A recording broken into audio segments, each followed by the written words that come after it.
네, 지난달 27일이었습니다. 조양호 한진그룹 회장이 20년 만에 대한항공 대표이사 자리에서 물러났습니다. 이날 진행된 대한항공 주주총회에서 조 회장의 사내이사 연임에 필요한 주주 3분의 2 이상의 찬성을 얻어내지 못했기 때문인데요. 조양호 회장의 이사 재선임 실패에는 대한항공 2대 주주인 국민연금의 반대와 또 외국인 소액주주의 적극적인 주주권 행사가 결정적이었다는 평가를 받았습니다. 특히 국민연금이 지난해 7월 투자기업에 대한 감시와 견제를 강화하는 이른바 스튜어드십 코드를 도입한 이후 첫 적용 사례라는 점에서 언론의 관심도 뜨거웠습니다. 저널리즘 토크쇼제에서 오늘 이번 소식과 관련된 이야기도 준비해봤습니다. 신지원 기자 함께합니다. 어서 오십시오. 안녕하세요. 신지원입니다. 자, 오늘 지금 이 주제가 보통 대중들이 이해하기가 가장 어렵습니다. 그래서 제가 하나하나 차근차근 여쭤볼 테니까 짜증 그만 내시고 친절하게 설명을 좀 해주시기 바라겠습니다. 제가 언제 짜증을 내요? 좀 웃으세요. 네. 부드럽게 해달라는 말씀. 부드럽게 좀 해주세요. 자, 일단 첫 번째 질문은 이 국민연금이 조양호 회장을 스튜어드십을 적용시켜서 사내이사에서 몰아냈다. 뭐 이런 보도가 지금 나오고 있는데 스튜어드십이 무엇인지 설명을 좀 부탁드리겠습니다. 영어로 하기 때문에 좀 이상한데요. 스튜어드라고 하면은 일반적으로 큰 뭐 귀족 집안의 전체적인 재산을 관리를 하는 사람이나 아니면 어떤 이벤트에 있을 때 전체적인 내용을 다 관장하는 그런 사람을 말해요.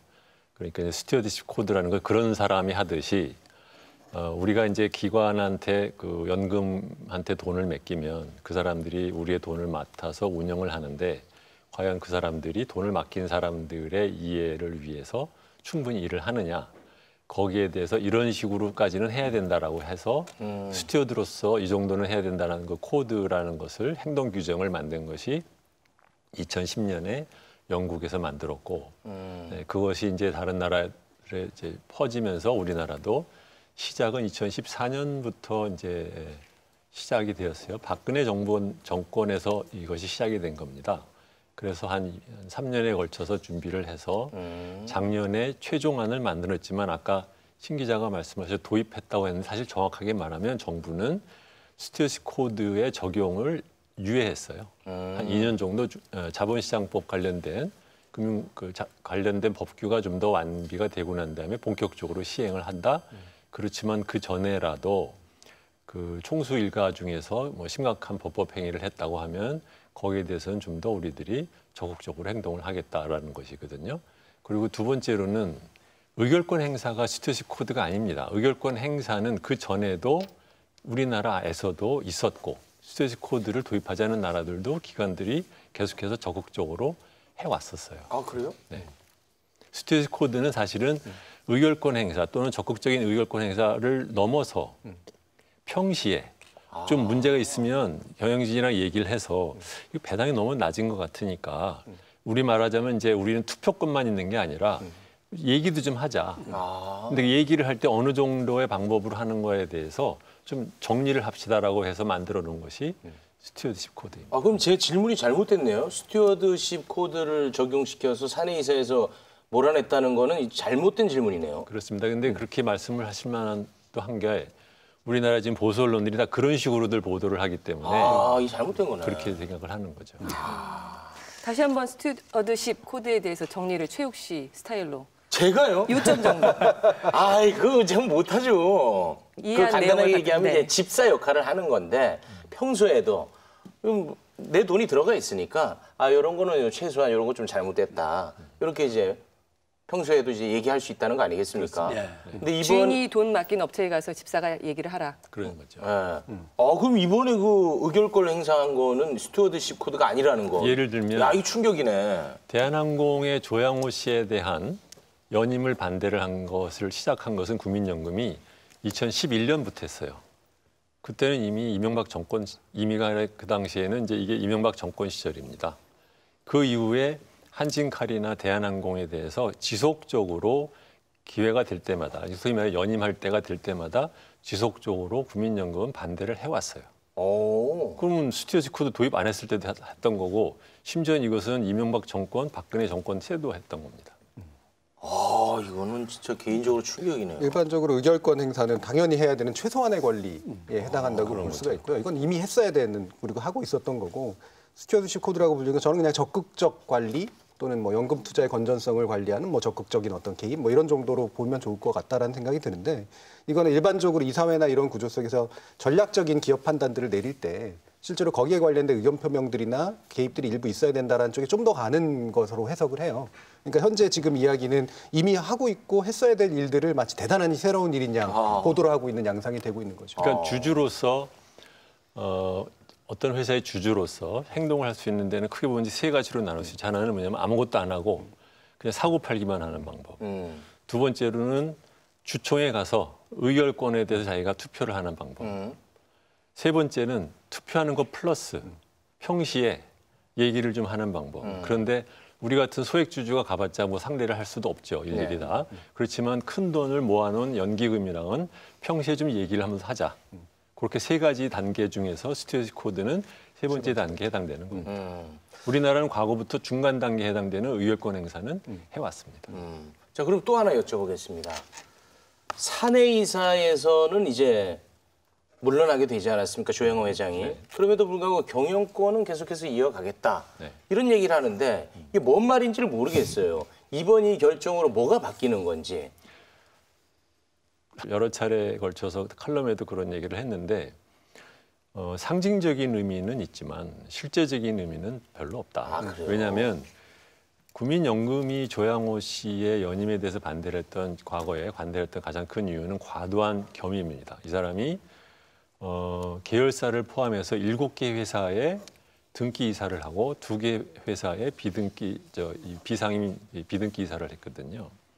그러니까 얼마나 사람이 뭐 몸이 몇 개라고 해서 일을 할 수 있겠습니까? 그래서 이제 과도한 겸임으로 반대를 했던 것이고, 근데 그 겸임은 첫 번째로는 대한항공의 지주회사 격인 한진칼의 대표이사직은 여전히 합니다. 그러니까 지주회사의 대표이사로서 자회사를 경영을 하는데 컨트롤을 하겠죠. 두 번째로는 대한항공의 대표이사가 자기 아들입니다. 다른 대표이사도 자기 신부입니다. 실제적으로 달라지는 건 하나도 없습니다. 대한항공 거는 그럼 원래부터 안 했어도 되는 거네요. 뭐 월급이 조금 좀 부족했었던 것 같아요. 그 조금이 어느 정도 액수입니까? 37억입니다, 작년에. 그거 하나 안 하면 37억이 나가요. 근데 이제 이런 식으로 과도한 겸임을 하는 사람들이 몇 사람 있어요. CJ의 이재현 씨도 그렇고. 근데 제일 심한 게 이제 이 한진의 이제 조양호 씨인데 이분은 또 그거 플러스 옛날에 또 올림픽 준비위원장도 하셨잖아요. 그러니까 대단한 그 시간의 그 효율적인 사용을 하는 분이신 것 같은데, 근데 그러니까 과도한 겸임에 따른 것에 의해서 조금 말하자면 개인적인 망신을 당했다. 플러스 상징적으로 뭐 그렇게 됐다. 그런데 왜 상징적이라는 것도 이게 다른 데서는 있기가 어려운 일인 것이 IMF 위기 때 한진에서 혹시 외국인 투자자들한테 자기네들이 경영권을 잃는 게 아닌가 싶어가지고 정관을 바꿔서 재선임이 될 때는 3분의 2 이상의 그 표를 받아야만 되는 걸로 바꿔놨어요. 보통은 과반 쓰면 돼요. 그러니까는 자기네들 꾀에 자기네들이 빠진 거거든요. 그렇게 된 거구나. 그러니까 다른 데는 과반 쓰면 되기 때문에 요것만 하더라도 과반수였으면 이분은 그냥 연임됐죠. 본인들이 그 바꿔놓은 그 규칙 때문에 이번에 2% 차인가로 그렇습니다. 떨어지지 않았습니까? 그렇습니다. 그거는 좀 재밌는 스토리네요. 네. 일단은 스튜어드십 코드가 우리가 생각하는 그것 때문은 아니다. 그렇습니다. 예, 네. 말씀하시는데 이제 보도 내용은 좀 섞여서 나오는 것 같습니다. 대기업 재벌 총수가 주주들에 의해서 대표이사에서 물러난 첫 사례인 만큼 언론들도 관련 소식을 비중 있게 다뤘는데요. 신지원 기자, 언론 보도 내용 좀 소개해 주시죠. 네, 그 사내이사 연임안이 부결된 당일인 3월 27일에 방송사들도 이제 저녁 메인 뉴스로 이 뉴스를 일제히 다뤘거든요. 근데 KBS와 SBS는 박창진 사무장의 인터뷰까지 포함해서 6건씩 다뤘고요.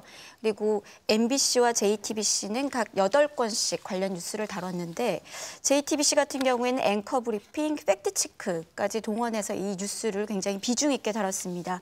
내용을 살펴보면 이 부결의 의미를 소액주주의 힘, 행동하는 주주 뭐 이런 식으로 의미를 분석하는 기사의 재개 반응까지 고루 담았습니다. 눈에 띄는 점은 다음 날 아침 종합신문들도 일면의 머릿 기사로 일제히 소식을 보도했거든요. 그 제목들을 제가 한번 읽어드리면요. 조선일보 재개를 덮친 국민연금 파워, 중앙일보 국민연금 주주권 행사 기업 오너 첫 경영 퇴진, 동아일보는 조양호 밀어낸 국민연금 떨고 있는 294개 기업들, 한겨레는 재벌 총수 주주 손에 퇴출당하다, 경향은 총수 첫 퇴출, 재벌 자본주의 흔든 주주혁명이라고 표현했고요. 한국일보는 총수 경영권 첫 박탈, 국민연금의 위력, 서울신문은 소액 주주혁명, 갑질 총수 첫 해고, 세계일보는 국민연금 조양호 밀어내다, 국민일보는 오너리스크 끌어내린 스튜어드십 코드라고 제목을 달았습니다. 이게 시각차가 좀 뚜렷해 보이는 대목입니다. 어떤 제목이 가장 정확합니까? 맨 마지막이 맞는 것 같죠. 국민일보였죠? 네. 오너리스크 끌어내린 스튜어드십 코드라고? 아니요, 그게 아니고 그 다음 거. 국민연금 조영호 밀어내다? 세계일보. 네. 세계일보에서? 그 정도가 제일. 예. 국민일보는 완전 스튜어드십 코드를 잘못 알고 있는 겁니다. 요거 제가 한번 바로 잡겠습니다. 국민일보만이 아니라 대부분의 기자가 그래요. 그러니까요. 그렇죠. 네. 네. 오늘 이 방송 봐야 돼, 기자분들도. 네. 근데 이제 그 제호도 사실은 정확한 것이 아닌 게 잘 보세요. 국민연금은 그동안 꾸준하게 반대를 해왔어요. 그런데 다른 주주들로부터 그만한 찬성을 못 얻었기 때문에 안 된 것뿐입니다. 네. 그러면 요번에 실제로 과거에 대해서 비교해보면 무엇이 달라졌느냐. 국민연금의 반대 투표 플러스 거기에 참여한 주주의 수가 늘었을 뿐입니다. 근데 그것을 갖고 국민연금이 했다라고 말을 하는 것은 그것은 사실은 거꾸로 된 시각인 거죠. 그럼 소액 주주가 끌어내렸다 이렇게 표현해도 과언은 소액 아니네요. 주주와 해외 연기금이 끌어내린 거라고 보면 됩니다. 해외 연기. 그런 면에서 보면 경향신문에서 재벌 자본주의 힘든 주주혁명이라고 얘기한 것도 이제 과도한 측면이 좀 있는 것 같아요. 그러니까 이게 그 정도 혁명적 어떤 것이냐라고 했을 때 별로 그런 쪽에 가까운 것 같지는 않고 그 반대에 이제 예를 들면 재계를 덮친 국민연금의 파워 이게 이제 양쪽에 좀 극단적인 시각을 좀 보여주는 게 아닌가 싶기도 하고. 그렇죠. 조선일보 기사 내용을 좀 읽어드릴게요. 재계를 덮친 국민연금 파워 이런 제목의 기사 내용을 들여다보면 재계에서는 의결권을 가진 주주들의 의사에 따라 경영진이 대표 이사직에서 물러날 수는 있는 일이지만 정치 권력의 입김으로부터 자유롭지 못한 국민연금이 주도해서 대표 이사직을 잃게 하는 것은 매우 우려되는 일이라며 당혹감을 감추지 못하고 있다. 잘못 알고 있다는 거죠? 그렇죠. 예를 들면 주도했다는 말도 웃기는 것이 국민연금은 요번에 대한항공에 대해서 반대하는 것의 결정을 주총 하루 전에 했어요. 바로 하루 전에. 근데 어떻게 주도를 해? 다른 사람들이 이미 반대하는 거 다 발표를 했는데.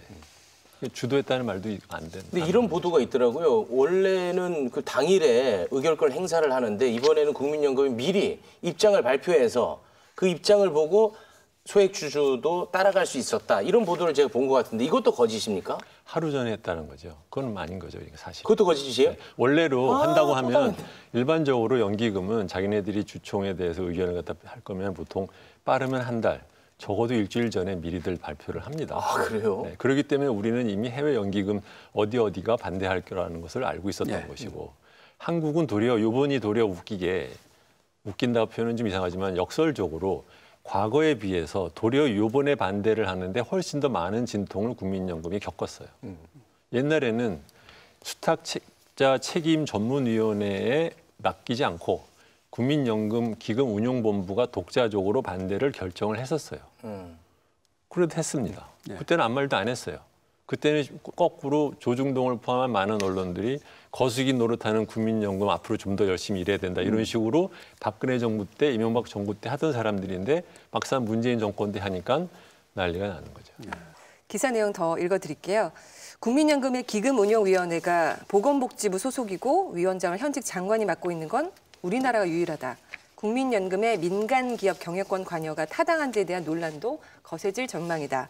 이런 조선일보 기사 내용이었고요. 동아일보는 조양호 밀어낸 국민연금 떨고 있는 294개 기업들이란 제목의 기사에서 재계 관계자는 해외에서도 경영진의 윤리적 행위가 주주권 행사에 영향을 미치는 사례가 적지 않다면서도 한국에서는 지나친 반기업 정서로 실쟁이보다 과한 사회적 지탄을 받을 우려가 있다고 말했다. 특히 국민연금이 정부의 의사와 무관하게 독립적으로 의결권을 행사할 수 있을지에 대한 우려가 커지고 있다. 이런 내용의 기사를 실었습니다. 이 국민연금의 독립성에 관련된 이야기도 자주 언급을 하고 있습니다. 그 말 자체는 맞아요. 그러니까 우리나라의 국민연금 기금이 독립성이 부족하다는 말은 맞는데 그런데 그 사실은 지난 30년간 달라진 게 하나도 없었던 거예요. 근데 이제 와서 갑자기 문제가 되고 걱정이 되는 이유는 뭘까? 그러니까 우리나라 보수 언론들의 또는 보수 세력들의 제가 문제를 짚었던 게 보수 세력의 이념이 시장 자유주의인가에 대해서 저는 언제나 의심을 하거든요. 그러니까 거기에 대해서 이념적 찬성과 반대를 떠나서 그들이 표방하는 게 정말 그게 맞나라는 생각이 들 때가 되게 많은 게 실제로 일관되지가 않아요. 그러니까 국가나 정부가 자신의 것에 있을 때는 시장에 개입하는 거 전혀 두려워하지 않고 독립성을 무시하는 거 전혀 두려워하지 않거든요. 근데 그 정부가 자기 것이 아닐 때, 자기 당파의 것이 아닐 때는 시장의 자유라는 이름으로 국가의 어떤 독립성에 대한 문제 제기를 국가가 개입된 것에 의한 독립성의 문제 제기를 하는 방식을 취한다라는 거죠. 저는 이것이 진정한 시장 경제를 표방하는 보수인가라는 데서 늘 의문을 제기합니다. 네. 그 국민연금 스튜어드십 코드 이야기가 나오면은 뭐 경영권이 침해된다 이런 네. 이야기 주장도 많이 하거든요. 이 그렇죠. 부분은 어떻게 저희가 납득을 해야 될까요? 그 말도 참 비논리적이기 짝이 없는 얘기인데요. 왜냐하면 일반적으로 우리가 말하는 권위라고 말하면 일종의 이제 인권 말하잖아요. 권리, 법으로 보호하고 보장하는 정당한 어떠한 권리를 말하는 것의 약자가 이제 권위인데 경영권이라는 것은 그런 의미가 아니에요. 뭐냐면은 노사 간에 회사 경영에 대해서 얘기를 할 때 노조가 지나치게 그 사용자 측의 그 결정에 간섭하는 것을 반대하기 위해서 쓰는 관용적인 표현에 불과하지 법적으로 무슨 뭐 보호되고 이런 권리가 아닙니다. 근데 마치 법으로 정해진 무슨 경영권이 있는 것처럼 경영권 침해라고 하는데 주주야말로 자기 주주권을 행사할 자격이 있어요. 근데 주주가 자기의 권리를 행사하는 것을 경영권 침해라고 말하면 무슨 말도 안 되는 얘기인 거예요. 그러니까 자본주의를 하겠다는 사람들이 경영권을 말하는 것은 특히 주주를 상대로 말하는 것은 정말 그 표리부동한 얘기인 거죠. 주식회사라는 것에 대한 사실 이해가 없는 거죠. 그러니까 주식회사는 어떤 특정 개인에 의해서 완전히 소유된 회사가 아닌 사실 공개된 회사고 나눠서 소유된 회사인 거잖아요.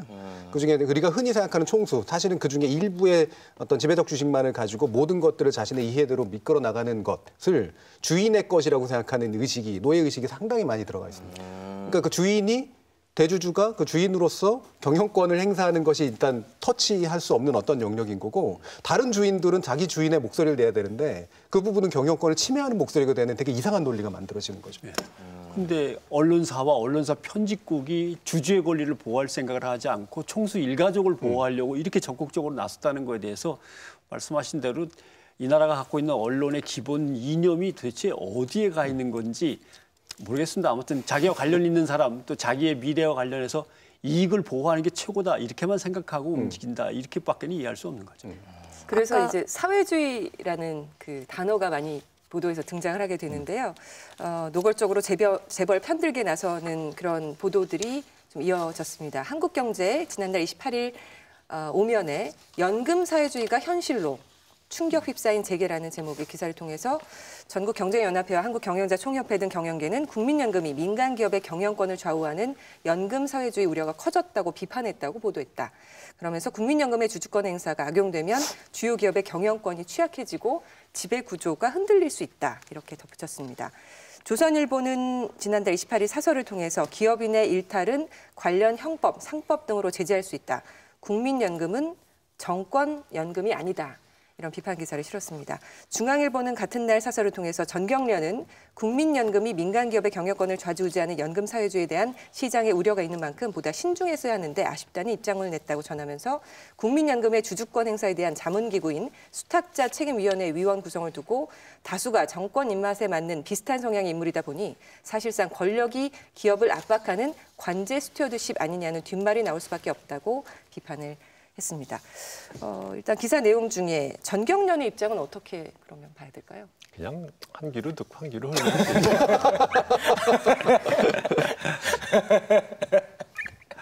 그냥 아무 말이에요. 아니 전경련은 그래도 이런 쪽의 내용을 잘 알고 있는 분야 아닙니까? 그런 사람들 아닙니까? 정경련을 너무 믿으시는군요.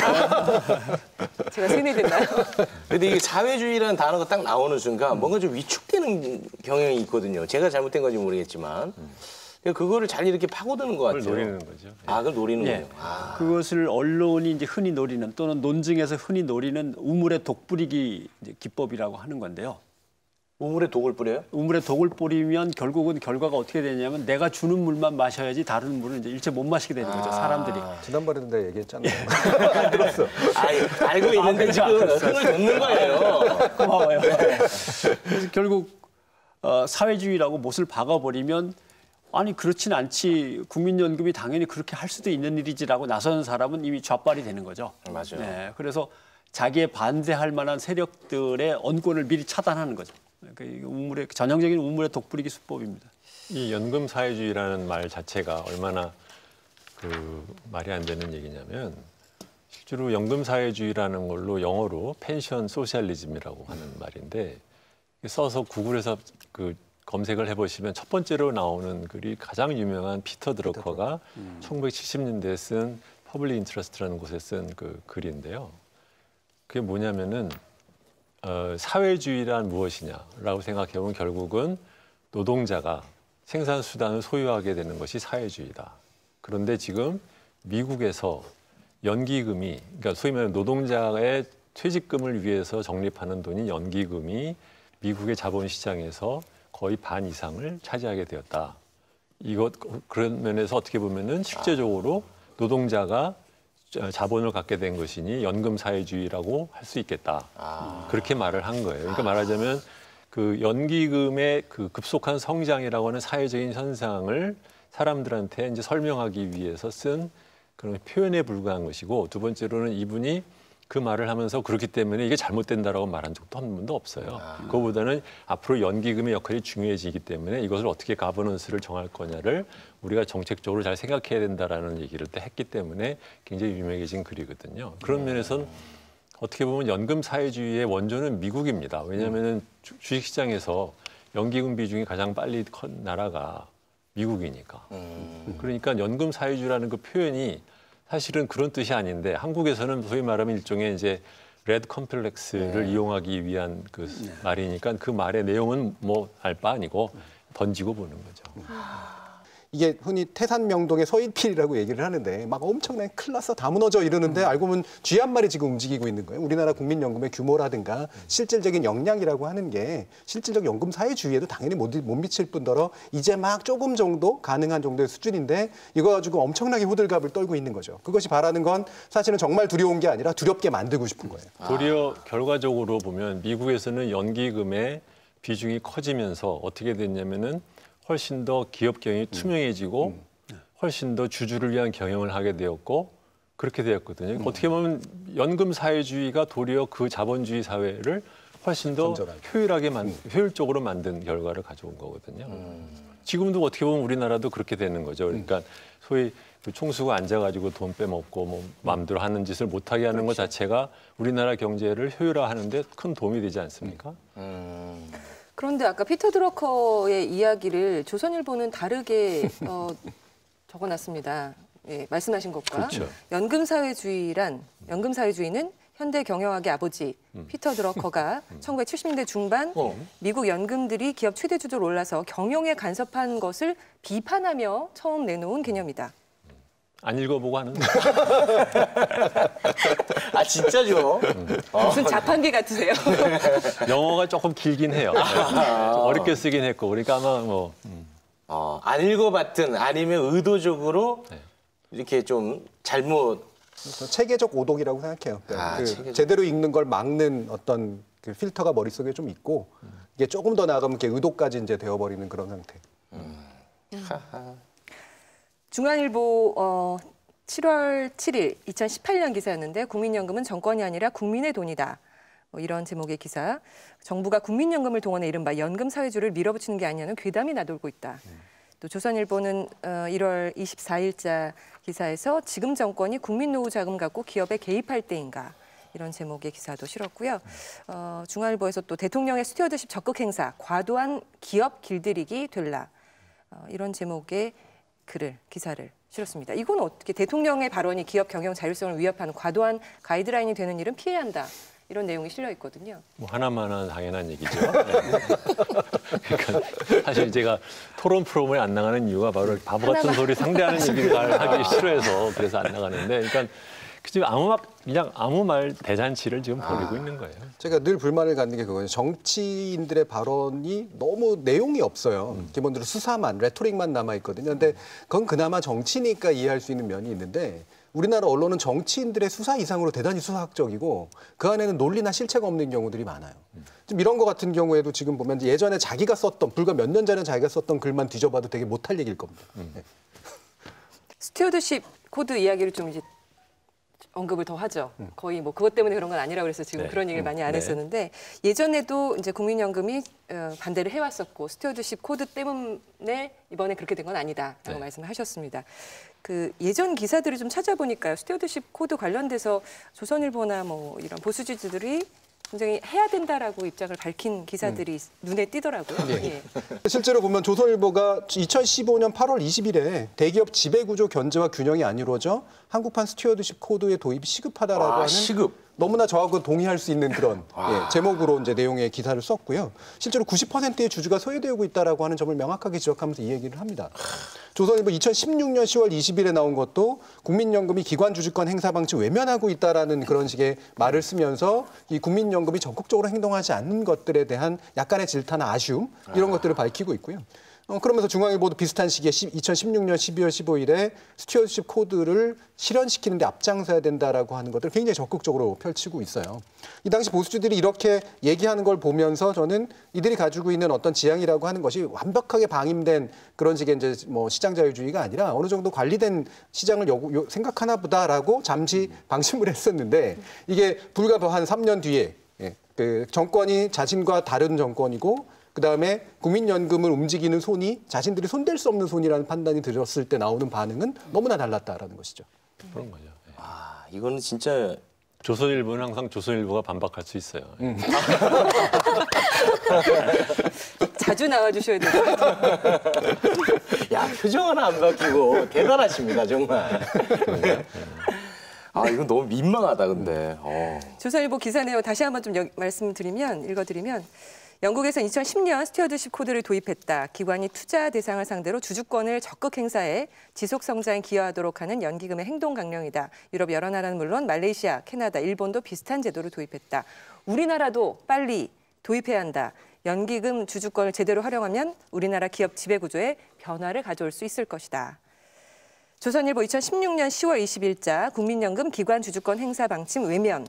스튜어드십 코드 도입이 지지부진한 배경으로는 주무부처인 금융위와 핵심 기관 투자가인 국민연금의 무관심이 꼽힌다. 영국이나 일본에서는 공적연금이 스튜어드십 코드 제정과 전파에 앞장섰다는 사례를 생각하면 아쉬운 태도라는 평가다. 중앙일보 2016년 12월 15일자 국민연금 스튜어드십 코드 앞장서야. 국민연금은 운용사를 선정하고 관리 감독하는 주체로서도 코드에 우선적으로 가입해 적극적 역할을 수행할 필요가 있다. 최근 불거진 삼성물산, 제일모직 합병 관련 의결권 행사 논란과 같은 일에 다시 휩싸이지 않기 위해서라도 꼭 스튜어드십 코드 준수를 천명해야 한다. 한국에서도 고객 돈을 자기 돈처럼 최선을 다해 관리 운영해주는 청지기 기관 투자자가 양산되기를 기대해 본다. 야, 원론적으로는 이런 말들이 다 맞는 말들인 거죠? 네. 아.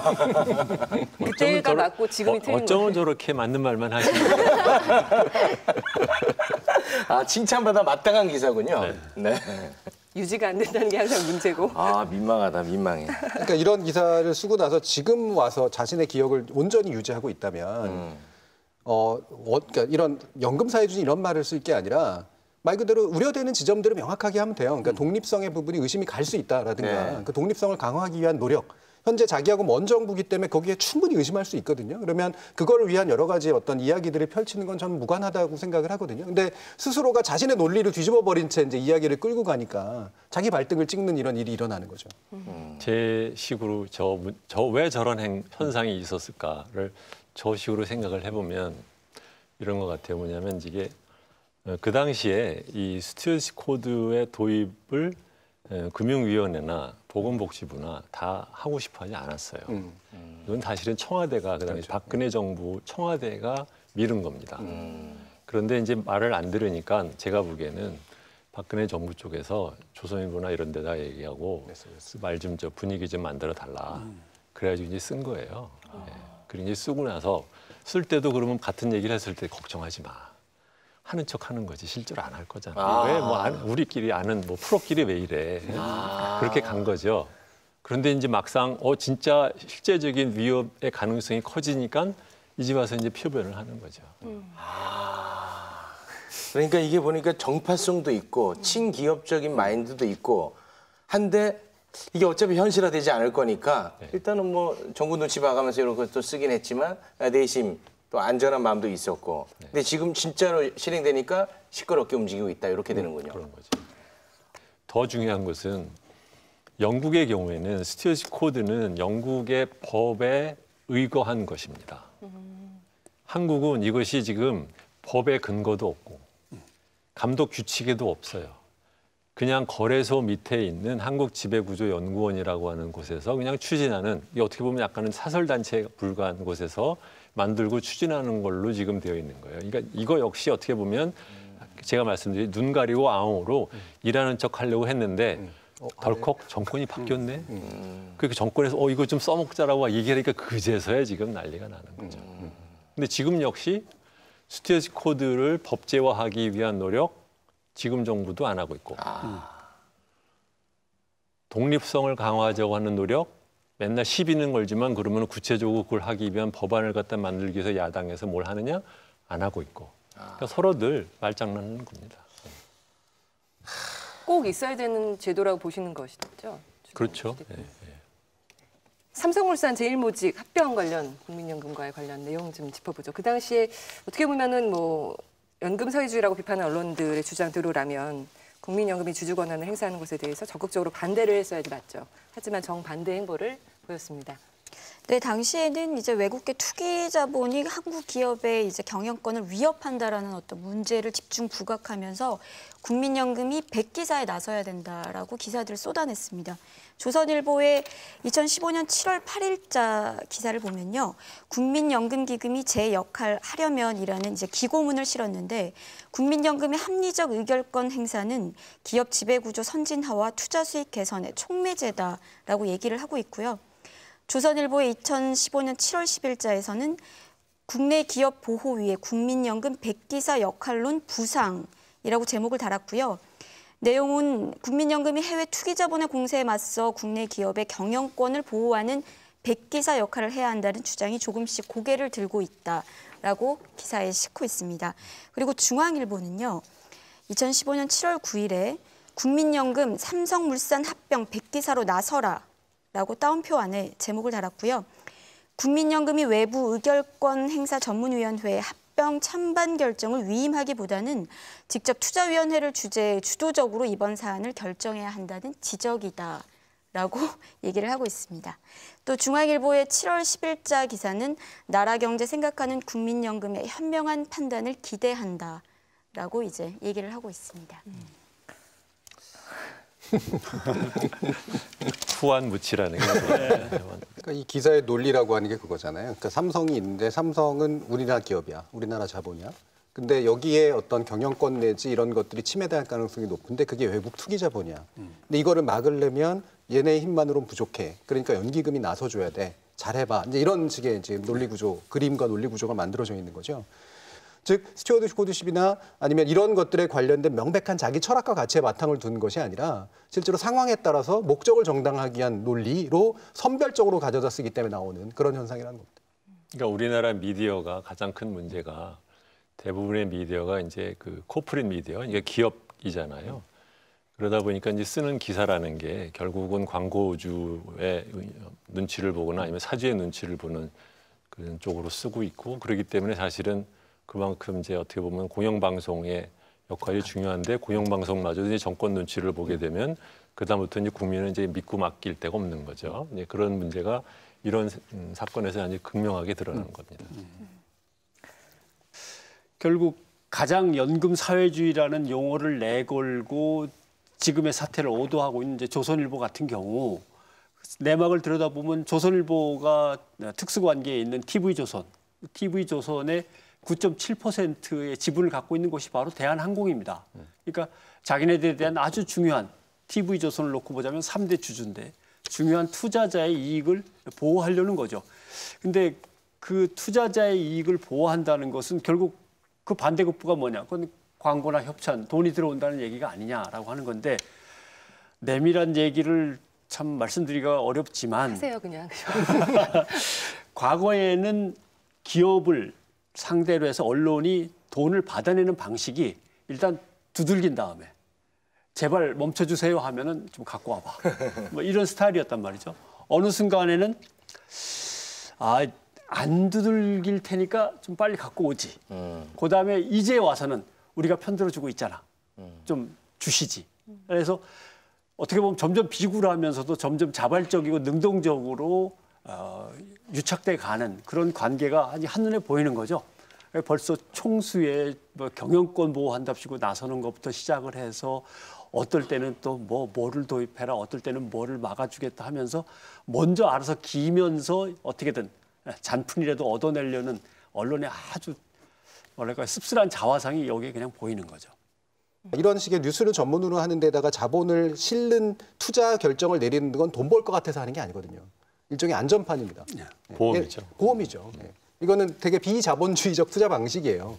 그리고 실제로 TV조선에 투자했던 것도 역시 마찬가지로 보험을 들기 위해서 투자한 거고 효과가 나타나는 거라고 보이는 거죠. 즉 뉴스나의 방향이나 보도의 방향이 광고주의에서만 움직이는 것이 아니라 그리고 사주의에서만 움직이는 것이 아니라 여기에 투자를 보험을 들기 위해서 투자했던 어떤 기업의 이익을 위해서 움직이고 있는 방식들이죠. 실제로 광고가 있었을걸요? 대한항공이 9.7%의 지분을 보유하고 있는 이제 TV조선의 보도를 보면 굉장히 노골적이라는 생각이 드는데요. 그 3월 27일 그 새꼭지로 관련 뉴스를 다루면서 제목을 한번 보면 국민연금 기업 개입의 첫 성공 사례라고 이 사건을 얘기하고 있습니다. 그리고 내용에서는 국민연금이 주주들의 이익을 대신해서 기업 경영에 개입하는 걸 스튜어디십 코드라고 얘기를 해서 스튜어디십 코드의 전혀 다른 새로운 해석을 제시하고 있고요. 그리고 조선일보 같은 경우에는 3월 28일 지면에 대한항공의 기사형 광고를 실어주고 있습니다. 그 제목이 객원 기자의 글이긴 하지만 하늘 위 50년, 글로벌 항공사 새로운 50년을 시작한다라고 해서요. 올해 3월 1일에 이제 대한항공이 창립 50주년을 맞았는데 대한항공이 이제 앞으로 50년을 어떻게 이끌어갈 것인가라는 내용을 소개하면서 이러한 문구가 등장합니다. 조중훈 창업주의 뚝심과 결단력, 그 바통을 이어받은 조양호 한진그룹 회장의 글로벌 리더십은 급변하는 항공시장 속에서 대한항공이 고공비행을 이어간 원동력이었다라고 기사형 광고를 빌려서 이런 얘기를 싣고 있습니다. 광고니까. 이게 그 표시가 없던가요? 광고용 기사라든가 이런 거. 아 그래요?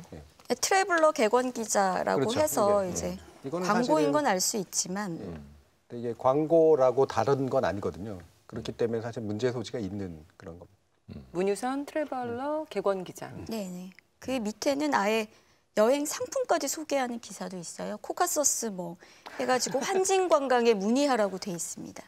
네, 오늘 뭐 국민연금 스튜어디십 코드 이런 이야기, 뭐 연금 사회주의 개념 여러 가지 이야기를 나눠봤는데 최욱 씨는 오늘 어떻게? 오늘 아주 좋았어요. 그동안 유익했어요? 이제 듣지 못했던 것들을 오늘 좀 들었고 제가 너무 잘못 알고 있었던 거 바로 잡아주셔서 굉장히 가깝게 느껴집니다. 대단히 고맙습니다. 앞으로 자주 찾아주세요.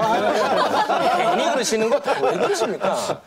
저를 굉장히 좋아하시는데 일부러 좀 애써 웃음을 참고 있어요. 그런 모습은 좋지 않아 보이네요. 왜냐면 제가 웃으면 비웃는 웃음이 나오기 때문에.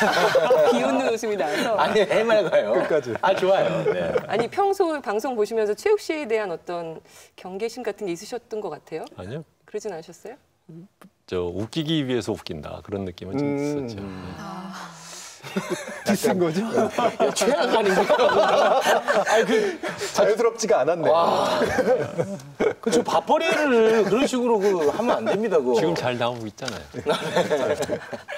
실제로 만나서 오늘 같이 이야기 나눠보니까 어떠세요? 특별한 뭐. 그냥 원래 보던 대로. 아, 좀 까칠합니다 정말. 네. 오늘 내용 관련돼서 언론에 좀 해주고 싶은 제언 같은 게 있다면 좀 해주시죠. 아까 말씀드린 것처럼 이제 제일 중요한 문제는 국민연금기금의 독립성 문제를 과거 30년 전에 시작할 때처럼 대강 생각하고 넘어갈 때는 이제 지났어요. 그렇다고 하면 그거를 어떻게 할 거냐에 대해서 꼭 정치적으로만 볼 일이 아니라 여가 됐든 야가 됐든 언론이 됐든 정부가 됐든 모든 사람들이 앞으로 어떻게 하면 좋을까를 갖고 진지하게 논의를 시작해야 됨에도 불구하고 그 논의는 상대방을 비난하는 데만 쓰고 막상 실질적인 개선을 위한 준비나 아니면은 언론 보도 같은 것은 없다. 이것이 가장 큰 문제라고 저는 생각하고 이 문제를 이렇게 사실 그렇습니다. 그러니까 지금 정권의 영향 아래 있다라는 것 자체를 부정할 수는 없는 거예요. 그렇다고 하면 그 문제를 어떻게 하면 해결할 건지를 좀 더 모든 사람들이 노력해서 해결하자. 그렇게 얘기를 하고 싶습니다. 안 기자님은? 네. 네. 저는 이제 독자와 시청자들께 말씀드리고 싶은 건데 지금까지 이 저널리즘 토크쇼의 제2의 흐름을 쭉 보시면 이해를 하셨겠지만 뭔가 누구는 누구 편이고 누구는 누구 편이고라고 하는 자꾸 이런 이분법적인 논리에 갇히게 된단 말이죠. 특히 독자나 시청자들을 자극해서 당신들은 이쪽 편이고 우리 편인데 우리가 여기서 지면은 몽땅 잃어. 승자 독식 시대에 우리는 완전히 거덜나게 돼 있어라는 공포심을 계속 주입하는 이걸 갖다 이제 그랑푸알론이라고 합니다만은 그러니까 실제로 아무 이유 없고 실체도 없는 가짜 허구 집단을 만들고 거기에 시청자들 또는 독자들을 끌어들여서 국민들을 끌어들여서 그 힘을 가지고 자기들의 정치적 목적을 달성하려고 하는 거거든요. 그래서 이러한 보수 언론을 중심으로 한 언론들의 오도된 행태에 대해서 빨리 깨우치고 미디어 시민들이 막아주셔야만 나름대로 건강한 국가로서의 발전이 이루어질 거다. 저는 그렇게 생각을 합니다. 그러니까 지금 만들어진 프레임 안에서 보면 이제 이런 스튜어드십 코드라든가 이런 게 그러니까 정부가 좌지우지하는 막대한 돈이 우리나라 자본주의 질서를 망가뜨릴 수 있다라는 식의 이제 어떤 상당히 좀 오도된 그런 프레임이 만들어지고 있는 거잖아요. 근데 저는 우선 고민해야 될 거는 사실은 국민연금이라든가 이 연기금이 기본적으로 굉장히 공공의 큰 어떤 돈덩어리잖아요. 이 돈덩어리가 국민의 이익에 맞춰서 뭐 과도한 투자 수익을 기대할 것도 없고 건전하게 관리되는 게 일단 상당히 중요하고 누군가가 이게 이른바 숟가락을 대가지고 이걸 퍼먹으려고 할 가능성들이 상당히 높고 지난 정부에서 사실 그런 일들이 일어났잖아요. 손실들을 만들어냈고 그릇된 정책 판단에 의한 투자를 하게 만들었고 그렇다는 얘기는 뭐냐면 이것의 독립성을 제대로 살려주는 것이 우리가 정파적 이해관계하고 상관없이 우리가 가지게 된 일종의 국부를 정확하게 국민의 어떤 공공의 이익으로 활용하도록 만들어야 된다라는 너무나 당연한 이야기 속에서 돌아가야 되는 거거든요. 독립성에 대해 관련된 이야기도 그렇게 나와야 되는 거고 지금 이런 방식으로 뭔가 정치적으로 마치 사회주의가 온 양 이렇게 얘기할 때가 절대 아니다. 우리 국민의 이익의 관점에서 보면 다른 이야기가 필요하다. 이렇게 판단합니다. 네. 오늘 자주 애청해 주시고 잘 봐주셨던 왜 저만 그러세요? 왜냐면요 처음 나오셨으니까 저희가 애타게 이렇게 마지막일 수도 있어요. 좀 까칠하셔. 이런 인사말은 처음 들어. 최욱 씨를 싫어하는 게 아니라 저를 싫어하시는 거 같아요. 까칠해 성격이. 최욱 씨 뭐 응원의 한마디. 공익적인 일을 한다는 생각으로 부르면 나오세요. 네, 부탁드리겠습니다. 최욱 씨가 이런 공익적인 일을 위해서 지금 무보수로 일하시는 거예요. 아, 저 말입니까? 네. 아니 저는 이제 사익을 추구하는데 이제 그게 공익으로 연결되는 그런 상황인 거죠. 저도 그러고 싶은데요. 네. 아, 출연료 받고 나오셨잖아요. 그 사이 최욱 씨가 모신 분을 놓고 다음에 또 나와주십사라고 얘기한 건 처음입니다. 그렇습니까? 보통은 다 노잼이라고 싫어하시는데 아 근데 두 분의 케미가 오늘 공방에 또 재밌었던 부분이 케미가 있었습니다. 나쁘지 예. 않습니다. 고맙습니다. 사람 표시야. 멀리 보면 욕을 하니까. 야, 지금 너무 냉소적이야. 이거 풀기가 쉽지가 않네요. 네. 물만 드시고 하시는 것 같습니다. 배우고 싶으세요, 이 캐릭터? 안 되고 있어. 아니 왜냐하면 늘 이제 MC를 보거나 하니까 나오면 어떻게든 그 사람한테 이제 추켜도 주고 동조해주고 했던 버릇이 남아 있는데 주 대표님 이거 멋진 것 같아요. 다음에 기대하세요. 무슨 말인지는 못 알아들었는데 무슨 못 알아들으셔도 스타일과 됩니다. 흐름이 명백하게 자신의 것이 있으시다는 거죠. 예, 그렇습니다. 예. 네. 하실 말씀 오늘 다 하신 것 같은데 뭐 미진한 부분이나 이 얘기는 꼭 해야 되겠다는 점이 아유 그런 거 없어요. 피곤하셔서. 아니 그게 아니라 그 얘기 시작하면 할 얘기가 많은데 그걸 갖다 이렇게 길게 할 일은 아니죠. 네. 최욱 씨는 완벽하게 이해를 시키신 것 같습니다. 아, 예, 저는 이 부분만큼은 아주 이해가 잘 됐습니다. 굉장히 고맙습니다. 아, 고맙습니다. 제가 고맙습니다. 아, 제가 고마워요. 제가 고맙습니다. 네, 변상욱 대기자님, 주진영 전 대표님 오늘 나와주셔서 감사드리고요. 네. 신지영 기자도 고생하셨습니다. 고맙습니다. 네, 저널리즘 토크쇼 J 오늘 준비한 소식은 여기까지입니다. 이 방송은 KBS 1TV, 마이케이, 푹, 유튜브 그리고 페이스북을 통해서도 만나실 수 있습니다. 언론의 관행은 여러분이 바꿀 수 있습니다. 다음 주 일요일 밤 10시 30분에 찾아뵙겠습니다. 고맙습니다.